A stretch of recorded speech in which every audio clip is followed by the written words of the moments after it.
Good evening, everyone. It's really great to see all of us in these little boxes and for all of us to join together for this, what I'm expecting to be a really interesting conversation about navigating Jewish and Zionist identities in liberal communities.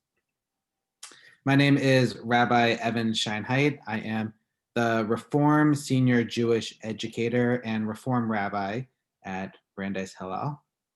And I'm really excited to introduce Dr. Rachel Fish. And Dr. Fish is the founding executive director of the Foundation to Combat Anti-Semitism. She was most recently senior advisor and resident scholar of Jewish and Israel philanthropy at the Paul E. Singer Foundation in New York City. Fish was also the executive director of the Schusterman Center for Israel Studies here at Brandeis University, where she helped train the next generation of academics in the field of Israel studies. She completed her doctoral degree in the Near Eastern and Judaic Studies Department at Brandeis University. She has taught at Brandeis University, Harvard University, UMass Amherst, and in adult Jewish education programs. In 2015, Fish held the Rohr Visiting Professorship at Harvard University, where she lectured on modern Israel and received the Derek Bach Certificate of Teaching Excellence.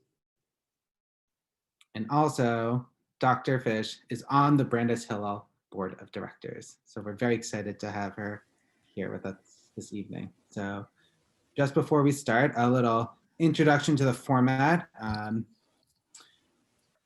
Dr. Fish is going to present for 20-25 minutes. You'll see her presentation that she's going to take us through. And if you have any questions, please put them in the chat. We'll be monitoring it to make sure we get to see all your questions. And then afterwards, we'll open it up to Q&A, which will take the questions from the chat and ask Dr. Fish there. So we're going to ask yourselves to stay on mute, but put your questions in the chat, and we'll try to get to as many questions as we can. And so without further ado, Dr. Fish. Thank you. Thank you so much, Rabbi Evan. I also just want to thank Celine for organizing, who works at Brandeis Hillel. And I want to thank Rabbi Winberg for inviting me. It's really a pleasure to be here. And I have family members here, both on my lap and on the screen. So thank you for making the time this evening to come. So I'm going to share my screen now, actually, so that you can see a presentation that I have created for us to be able to help navigate the conversation this evening. And after I go through the presentation, as Rabbi Evan said, we'll open it up to a conversation, and I welcome specifically that part of the program because I find the discussion to be the most exciting pieces. So this evening, I'm talking to you about navigating Jewish and Zionist identities in liberal communities. And I just want to say from the outset that this can be a difficult conversation for some people to have. This can be a conversation that at times can feel like a lightning rod for a whole lot of other issues and around people's political perspectives, their political opinions. But what I would like to try to do this evening is actually provide a framework for us to understand some of the intellectual factors that contribute to the liberal and progressive spaces and how these intellectual ideas have impacted those spaces, and unpack a little bit of what those intellectual factors are and the way in which they frame a conversation specifically around Israel and Zionism. And of course, Jewishness plays into that conversation. And I use Jewishness in the broadest sense of the term, not just around religion. Then I'm going to provide an example using the academy as an example of how these issues emerge. And the academy is a space that I am very familiar with, so that is why I'm using that as the example. But everything that I'm going to speak about this evening in terms of the intellectual factors are factors that go beyond the field of humanities. It goes beyond the academy. seeps into the public discourse, mainstream media, politics, and larger framing around human rights issues. So I imagine we're going to have a fruitful conversation. So we're going to begin. So some of the intellectual influences on liberal and progressive spaces, I would like to begin with unpacking, because these are terms that, even if you don't know the terms, have absolutely influenced a perspective and an outlook. And if you do know the terms, it is worth putting them in the framing to understand how these ideas have been able to garner so much force and cultivate a particular fertility or a fertile ground around the field of humanities, which includes history, sociology, anthropology, comparative literature, and other disciplines as well. So first, I want to begin with Orientalism. And many of you may have read Edward Said's infamous work of Orientalism, written in the 1970s. Edward Said was a professor at Columbia University. He's a professor of comparative literature. And the Book of Orientalism was a very important book that was written at a time in which it was trying to understand and make sense of Eastern and Western perspectives. But part of the challenge that Orientalism has presented is that in many ways it suggests that the Westerner has no right to critique those from the East, because the Westerner is not indigenous or native or authentic to the space of the East.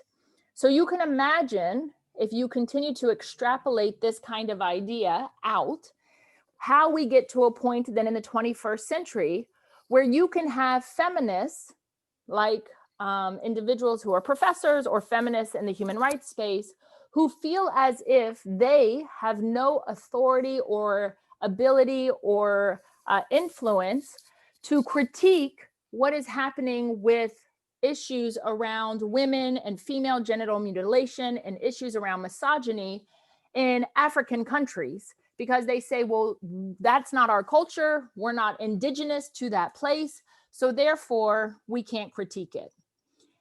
The second influence is postmodernism. Now, postmodernism, like all of these ideas, has a value in terms of a methodological approach, particularly around teaching of literature.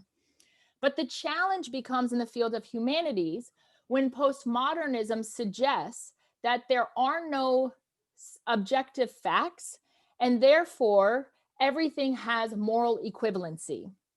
And in postmodernism, the term narrative becomes the most important term, because everyone has a narrative, all groups have narratives, all individuals have narratives, and narratives can create equality or equilibrium, where individuals are able to say, well, I feel, or that my narrative is, and it in some ways creates this false equivalency between what actually happened on particular dates, times, events in history, and the interpretation around what happened. The third intellectual factor is neo-Marxism. And here I'm very clear that I'm not talking about Marxism in the economic sense, but I'm talking about Marxism in the sense of power and power dynamics. And neo-Marxism suggests that the weak need to be strengthened and the strong need to be weakened. Why this matters is because if you follow a neo-Marxist line of thinking, it will lead you into the issues of post-colonialism and post-nationalism that suggests that all acts of colonialism ought to be condemned, and that in terms of post-nationalism, everything that's wrong in this world is because of the nation state, and that is why we have the world's problems that we have. And again, if you want to apply this to the Israel conversation, if you want to apply this to the Middle Eastern conversation, if you want to apply this to the Jewish conversation, it doesn't take much to be able to understand that in a neo-Marxist post-colonialist positioning, Israel is viewed as being the Goliath and not the David. The Palestinians or other Arabs are now viewed as the David. And Israel is viewed as a white imperialist colonialist outpost in the region of the Middle East. And you have individuals like former, now no longer alive, but Professor Tony Jute from NYU, who used to argue that Israel was anachronistic, meaning Israel as a nation state had no right to exist because of its Jewish identity.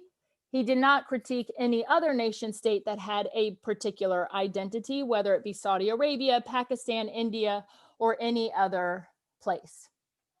The last three intellectual influences are universalism being prioritized over particularism. And just to say very clearly that, and you'll hear me say this a few times, I truly believe that there ought to be a healthy tension between universalism and particularism.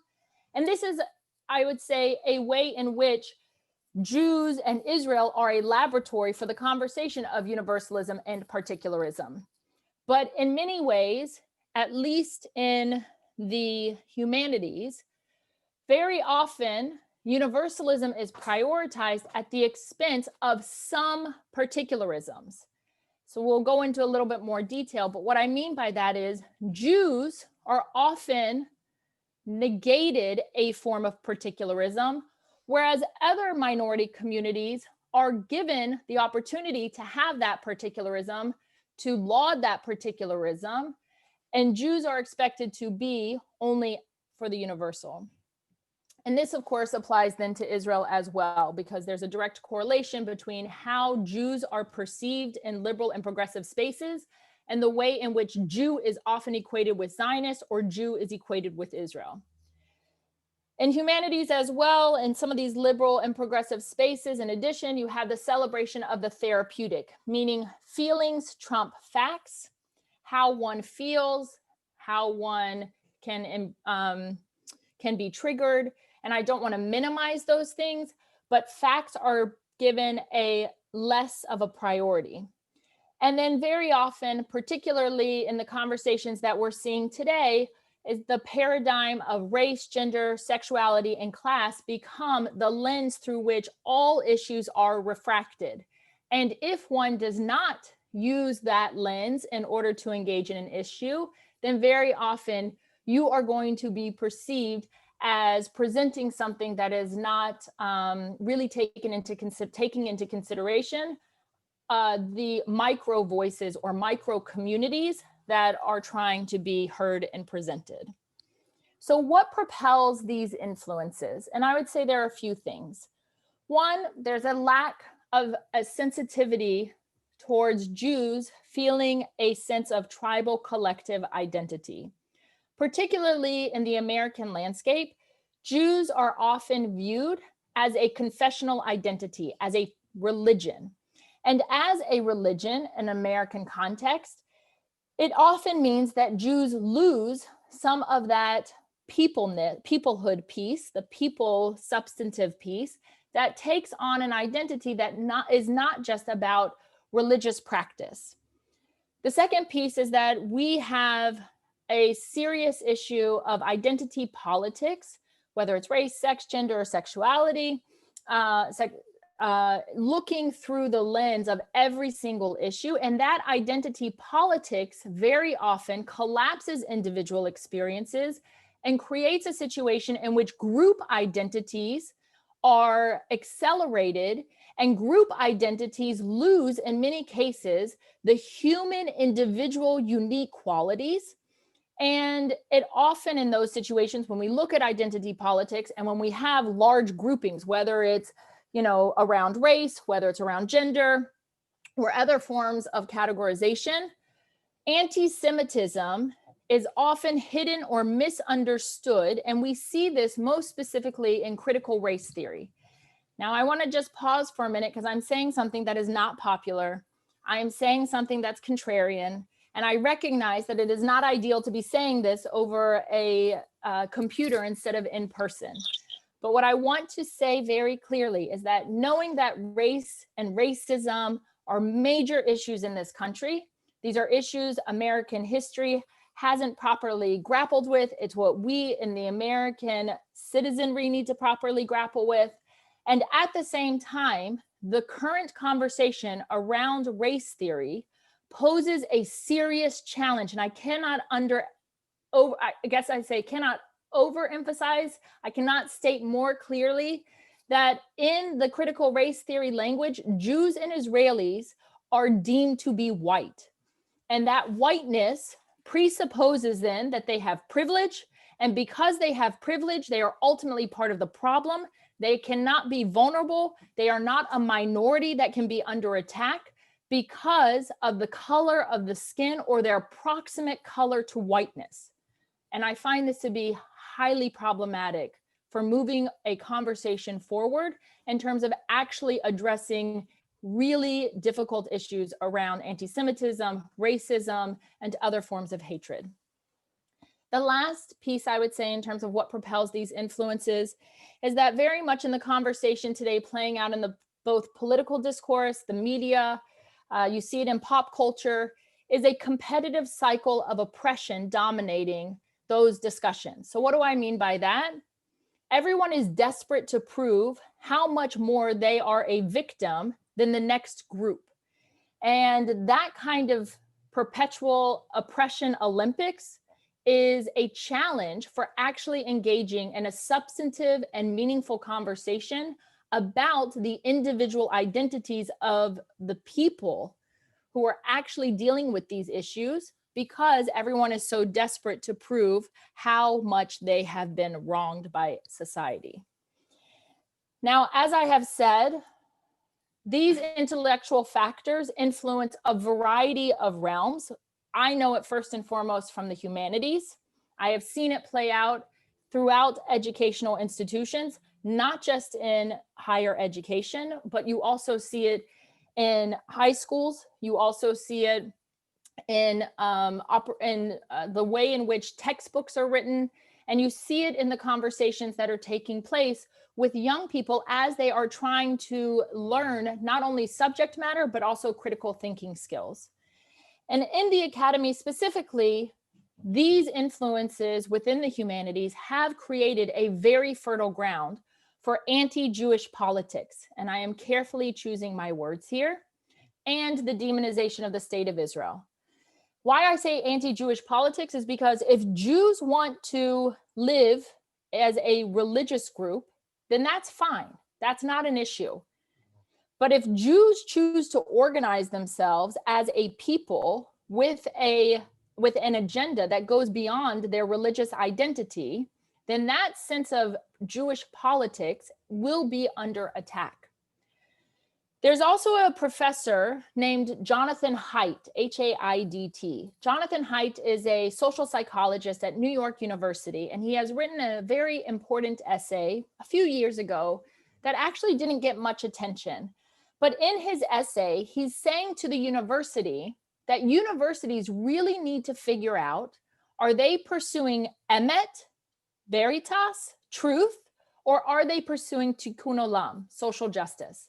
And he says that depending upon which of those you prioritize, the pursuit of truth as detached and objectively as possible, or the pursuit of social justice will influence not only the agenda of the university, the way in which content will be taught, the way in which students will be engaging in critical thinking, but it will influence the orientation of the university. Because if you are pursuing truth, it will influence your understanding of social justice issues.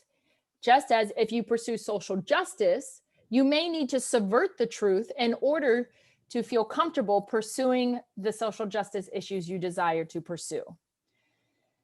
The last thing I will say on this front is that students experience the impact of these intellectual factors really in three ways. They experience it in the classroom when professors use their classroom as a bully pulpit for a political purpose and political cause. And you see this, I have seen this all the time, and it's not just in the humanities.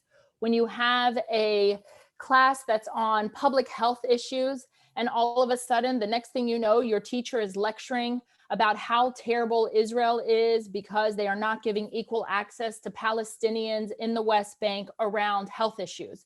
And students, most of whom know nothing about this subject, hook, line, and sinker, take that information And if a student tries to challenge that, they're very often in a power dynamic in which they are not going to have a successful time with that individual teacher. There's, of course, the campus quad. And by the campus quad, I mean the theatrics of the campus quad. You can imagine, many of you may have known this, many of you may have seen it, maybe your students or children have told you about it. But in the campus quad, there are theatrics that take place. Those theatrics can be during Apartheid Week, those theatrics can be during die-ins, or those theatrics can simply be when other progressive movements organize themselves and all of a sudden, under the radar, Palestinianism is slipped into the conversation because that is the litmus test, or one of the pieces of the litmus test, denoting how progressive one is on campus. So let me give you an example. The CUNY School, City University, a few years ago had a protest on the campus quad specifically about tuition, the cost of how much students were paying to go to school to get an education. And within moments of the protest happening, all of a sudden, a Palestinian flag is unfurled, and you begin to hear the chants from the river to the sea, Palestine will be free. And if you watch the students, because it was on video and I also saw it in person, if you watch the students, the majority of them have no idea how all of a sudden their protest got hijacked by something that had nothing to do with the issue at hand. But because they were trying to create a coalition and build allies, everyone starts chanting the exact same thing. So this is how the theatrics of the campus quad can be manipulated for purposes that are highly problematic around Zionist identities, Jewish identities, and of course, the state of Israel. Now, administrative responses vary. And as a historian, I don't want to say, this is how all administrators respond. But what I will say is that too often, administrators are uncomfortable to actually stand up to these issues because they hide behind the language of this is academic freedom, political language. They say that this is accepted, but we know that there is a double standard very often, because if there was so much animosity towards another minority community on campus, the university would respond appropriately. And we have seen that time and time again. I'm going to quickly run through these very, very quickly. But just to say that there really are some structural factors within the university that perpetuate these issues. The first is faculty. I already told you about how faculty can use the classroom as a bully pulpit.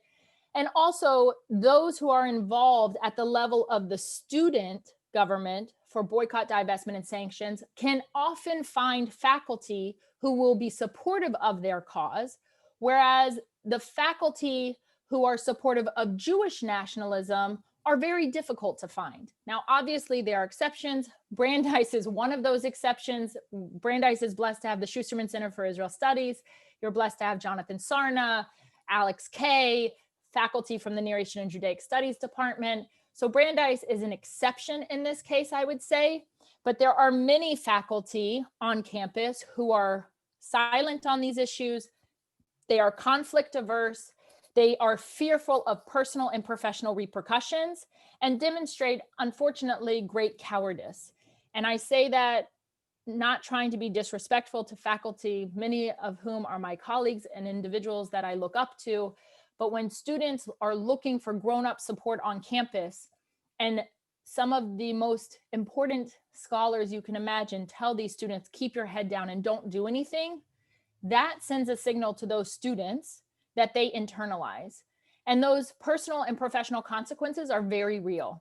When faculty are fearful of speaking up or publishing because they won't actually get published in the press, the academic press they want to, they may not be invited to speak at academic conferences, or it is going to be very difficult at the departmental meeting to even pass a course that they're interested in teaching. Funding issues, I will just tell you that the universities, many of them have received incredible sums of funds from Arab countries and leaders from those countries, specifically for Middle Eastern studies and Arab studies programs. They fund chairs, they fund public outreach initiatives. And by public outreach initiatives, we're talking about educational programs for K through 12 public school educators. These educators come to these universities like Georgetown, like Columbia. They used to do it at Harvard. They don't anymore. They do it at UCLA. They do it at Berkeley. And they say, look, I don't know the Middle East. And I know how challenging of a subject area it is to teach. They come to those universities where they are given content, they are given material, they are given resources, they are given lists of books and films, and all of them, I have yet to see, all of them have very problematic material around Israel and Jews. They're lacking greatly in diversity, they're lacking in creating a sense of multiple perspectives. And this happens on a regular basis, and it not only influences, of course, the actual content, but it influences who will be teaching in many cases. And as I said, also, university administrations tend to be conflict averse around this. They're complicit in accepting these problematic funding sources. Administrators tend to be insensitive towards Jewish concerns because they do not view Jews as a vulnerable minority, but rather as part of the majority. And the last thing I will say is that there are certain rhetorical tools or linguistic tools that have helped perpetuate this hostile sort of environment, or fertile ground for a hostile environment.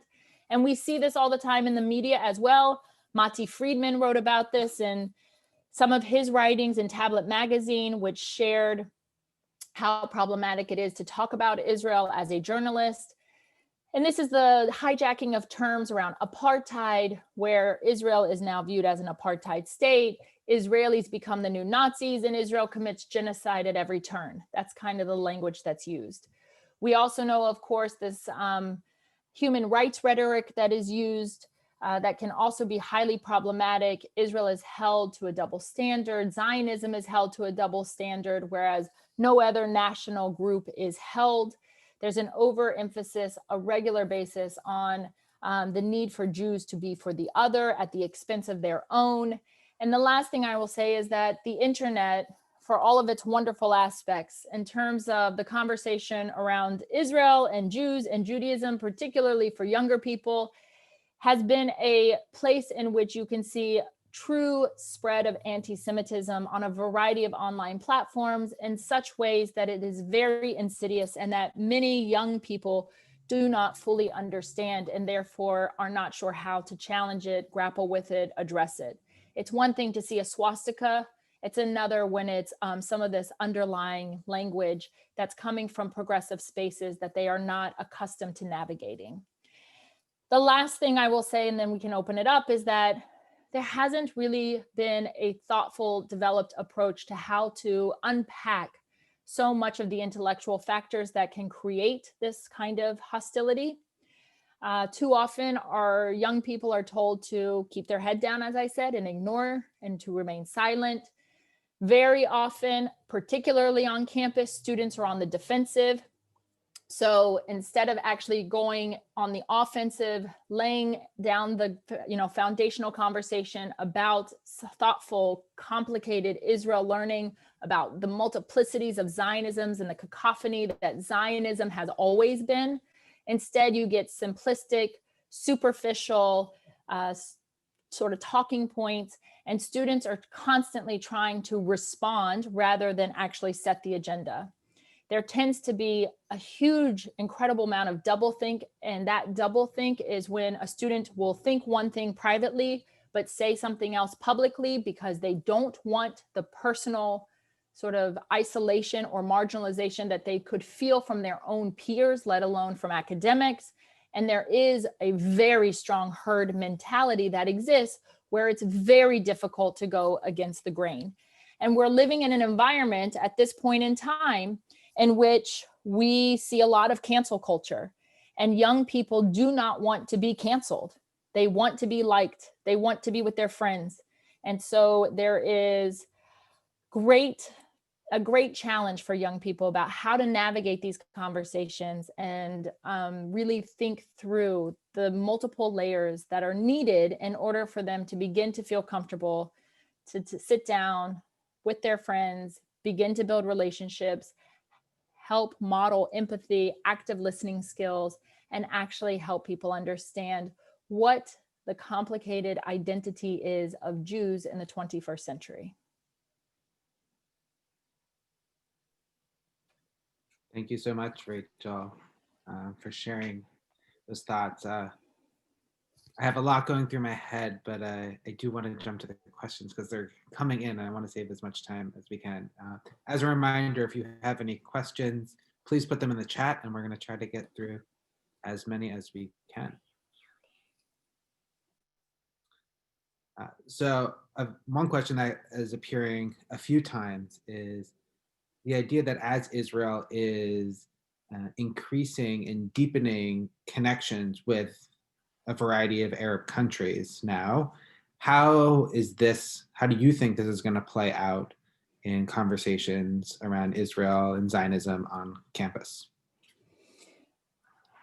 In terms of the conversation on campus, I think it won't actually matter to those who are detractors of Israel, meaning rationality and facts don't matter. We've seen that over time. So those who are detractors are not going to at all care that the United Arab Emirates, Bahrain, potentially Saudi Arabia normalize relations with Israel. They also don't want to understand the reason those countries are normalizing relations with Israel is because Israel is an incredible startup nation, because Israel has a high GDP, because Israel has incredible security abilities that these countries need, and because these countries are terrified of Iran, Hamas, Hezbollah, ISIS, anyone else you can imagine.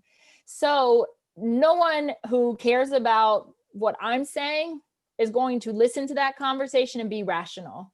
They are only going to hyper-focus by putting Israel under a microscope in terms of their orientation, assuming that Israel is always trying to marginalize Palestinians, is not looking to have meaningful relations with Palestinians, and is not taking into context the larger region. Thank you. Another question that was asked has to do with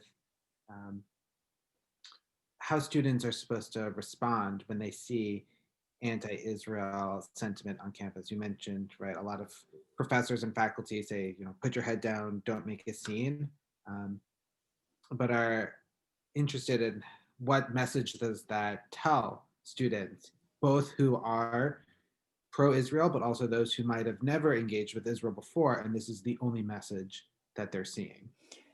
So there are a lot of organizations that now are working on campus, and there are two faculty-oriented organizations, Scholars for Peace in the Middle East and the Academic Engagement Network. Both of them are very important organizations. They work closely with faculty for the purpose of being able to, A, provide a community for academics to have space to think about these issues and to find like-minded individuals who can share their experiences, and also in some ways a support group for those who have to deal with these kinds of hostilities on a regular basis. Those groups do support student efforts, but they're primarily focused at the faculty level. But those groups can help identify faculty members who may be on a campus that can also provide support to students.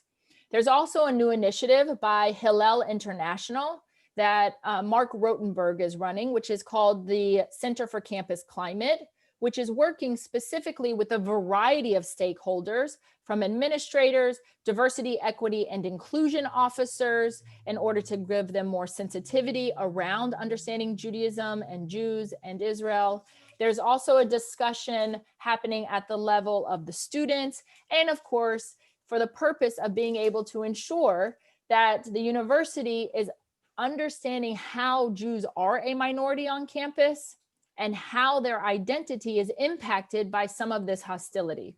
And there are a variety of other organizations as well that work with Hillel, that work with Chabad, and other opportunities for students to be able to find that support on campus. Thank you. Another theme that's coming up in the chat a lot is what to do when people find themselves in liberal spaces, whether that's at The example that keep coming up is Black Lives Matter rallies or other protests or liberal causes. How are both students, but also parents and educators supposed to tell when an event is going to be helpful and effective in that goal, and when might it kind of slip and, like you said, become hijacked by another topic or idea? So I think that first we have to recognize that the majority of young Jews, myself included, even if I'm not so young, care deeply about so many of the societal issues that are impacting America. And they want to be part of positive change. They want to be allies to other minority communities. Remember, we're commanded 36 times in the Torah to remember what it means to be the ger, to be the stranger. And we as Jews know what it means to be the other. And so we as Jews deeply feel, I think, within our DNA to be present and to be supportive in order for the other to be elevated and uplifted and empowered. So this is a mandate I think we all feel. The question becomes, however, what happens when being for the other is at the expense of your own identity? And that's a very real question, and one that very few young people are having a conversation around in their homes, in their educational institutions, in their synagogues, with religious leadership. And it's one that I would say needs to happen way before students ever step foot on college campus. And we need to be creating brave spaces for students to be able to have those conversations. So let me just give you an example. Right now, at many elite high schools in New York and in Boston, there is a trend that's happening, mostly from diversity, equity, and inclusion officers, to create affinity groups for students on campus. Affinity groups are based upon the individual's identity. And these affinity groups are organized in broad categories, usually around race. And here we use the language in C, BIPOC, if that's how you pronounce it, Black, Indigenous, People of Color, which, just so you know, there was an interesting piece on NPR just today or the other day saying a lot of people who are Black, Indigenous, or people of color don't even like that term. So many liberal and progressive white people like it, but it doesn't mean those other communities like it. But they want to create groups around race or ethnicity, around gender, and around sexuality. Jews are put into a different affinity group. Jews are often put in the white affinity group, which is highly problematic for Jewish students who often do not feel part of the majority for a variety of reasons that you all know. So when this happens, students do not feel as if they can engage. Plus, we have seen also through research, and Harvard Business Review actually did a piece on this recently, that this does not promote diversity. It actually continues to promote segregation. It actually doesn't expose young people to different identities, to multiplicities of perspectives.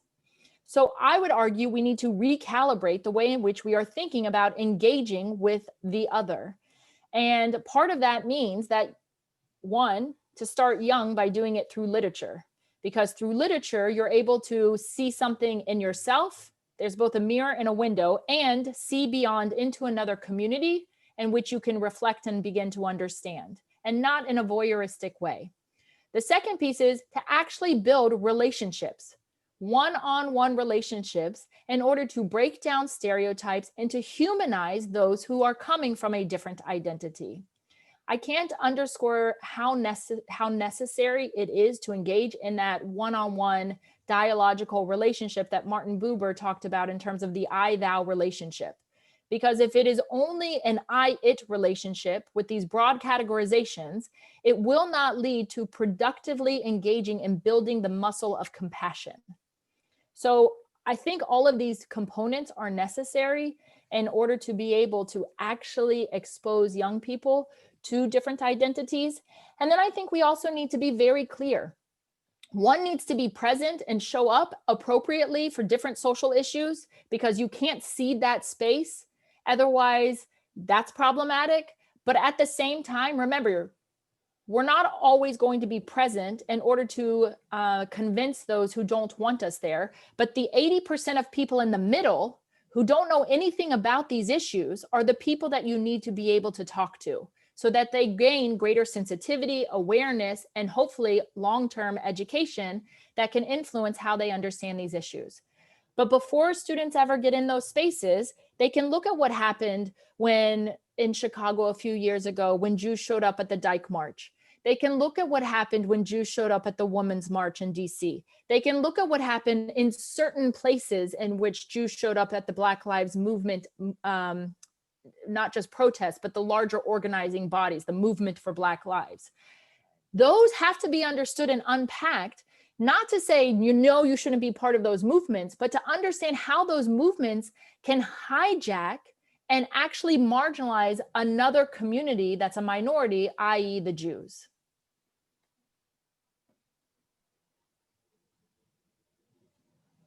I love everything you're saying. A lot of that's the model we use at Hillel when we engage with students always, right? Those one-on-one moments. And it takes a lot of energy. It takes a lot of effort to actually build relationships, even though we know they're more meaningful. So I'm wondering if you can clarify how you or we are supposed to know when something is legitimate criticism Of Israel? Of Israel or of Zionism. Like, when is it legitimate or Yeah. dismiss it? Yeah, so this is actually super easy for me. For any of you who have ever spent a Shabbat in Israel, or for any of you who have actually had people over for Shabbat in your own home, you know how many opinions are around the table, and it's many more than the people who are sitting at the table.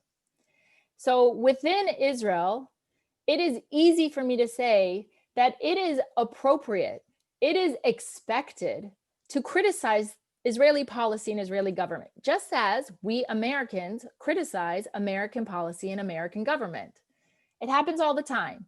Michael Walzer, professor emeritus at Princeton, has had this beautiful essay in which he talks about what it means to be a connected critic.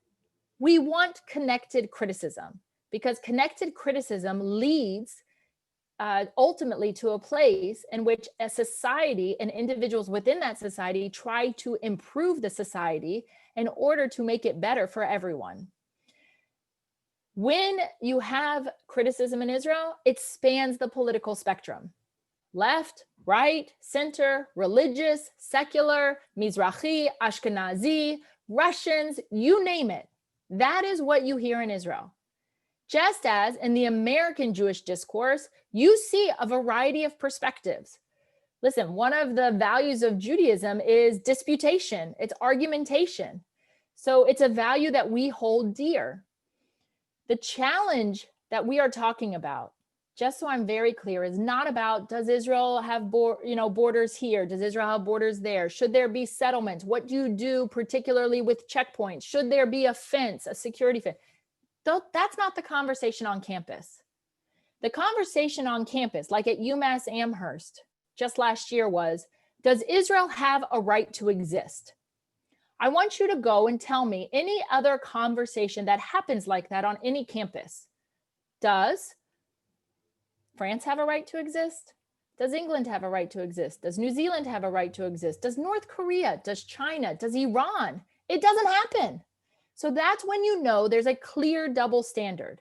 And when you see that double standard, I firmly believe you need to call it out. Because if you don't call it out, you perpetuate the situation. And now what happens on many campuses is that this is seen as academic freedom. This is seen as a legitimate form of scholarship. And I want to be very clear, it's not. Nothing about it is about showing the complexity of Israeli society, about showing the complexity of Israeli Jews, about showing the complexity of Israeli citizens, Jews and non-Jews. It is simply, does this place have a right to exist? So criticism, kosher, but hatred, not so much. I often hear, and Rabbi Evan, you probably hear this, well, I'm just anti-Zionist. And I want to say one thing to this, which is, as a historian, I will say to you, anti-Zionist positions were completely accepted responses prior to the existence of the state in 1948. There were a variety of responses to the Jewish question, to the problems of persecution, to the problems of anti-Semitism, and to the issues of acculturation and assimilation. There were a variety of ways in which Jewish diasporic communities engaged in thinking about what were the ways in which the Jewish polity could respond. And an anti-Zionist position was one of those positions. After the creation of the State of Israel, anti-Zionism takes on a very different context. It takes on a very different meaning. It is no longer simply about a response, but rather you're saying de facto, this place that already exists, Zionism, which is Jewish nationalism, the movement for self-determination, ought not to be a liberation movement for the Jewish people. That I have a problem with, and smells and sounds a lot like anti-Semitism. Great, thank you for that. And shifting a little bit, but along similar lines of this idea of like intersectionality and how we hold to many identities. You mentioned that Jews and Israelis are clumped as white, and with all the stigmas that come with that identity. But we know that the Jewish community is much more diverse, with Jews from the Middle East, in North Africa, Jews of color, and on and on. So do you have a sense of how that all fits in, either within the Jewish community or within this conversation at large? So first I would say, Rabbi Evan, you said that we all know, and we maybe Jews do know, and we maybe on this call know, but the rest of the world does not know. Much of America does not know. Much of America is not Boston. And I say this as someone who grew up in the foothills of the Smoky Mountains. Much of America is not California. Much of America has no idea what a Jew looks like. They want to check your head to make sure you don't have horns. They need to save your soul and convert you. This is real. So first of all, much of America needs to humanize Jews because we're the other. And they don't know what Jews are. They don't know that Jews come in multiple ethnicities, come from different national groups, come from different countries, speak multiple languages, have different religious practices, different cultural traditions, and different histories. Some are shared, but many are unique to the particular place from which they come. So I would say, actually, we as American Jews need to do a much better job about showing the heterogeneity of the Jewish community. We are not monolithic. And I believe if we can do that through a variety of mediums and a lot through humanization, it will go very far to be able to show that Jews are a lot of different types of peoples and yet have a sense of shared collective identity. That's not typical and not at all understood by the larger American populace. Thank you for that reminder. It's always a great reminder to remember that this Jewish bubble at Brandeis doesn't represent everyone in our country, and there's lots of opinions out there, and we need to be cognizant of it. So we see the time is ticking down, so we're gonna do one more question. And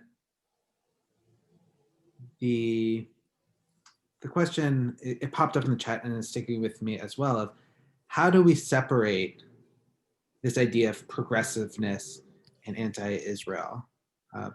Do you have any tips or resources for how these two identities of progressivism and Zionism can coexist? So you asked two different questions. This may be how you all feel also. So we're going to wrap up. but you asked two different questions there. And I would say that there are two things here. Jews are in a very particularly peculiar situation. if you talk about hatred coming towards the Jews on the right, it's because we're not white enough. It's because we're not Aryan. It's because of our identity, which is not just about our religious identity, but our considered to be racial identity by the Nazis, by Wilhelm Marr, who coins the term anti-Semitism in 1897, in which Jews can't circumvent their identity just by converting because it's a racial DNA issue. And so the hard right can't accept Jews because we aren't white. We are a threat to whatever whiteness is. But now we have a situation on the hard left, and I actually prefer saying hard left and hard right because many of us are progressive in a variety of ways. And I don't want that language to be hijacked by someone who's not progressive but thinks they are. But the hard left actually says, well, you Jews, you are white. And because of your whiteness, you actually have no say in any issues around oppression because you're part of the problem. You're part of the privileged class. Your upward socioeconomic mobility prevents you from critiquing what's happening in society. So Jews are literally caught in the crosshairs. And also don't forget about radical Islamism. We may not be living in France, but let's not close our eyes to what reality actually exists when political theological Islam, and I'm not saying all Islam, but a particular form of Islam has an agenda.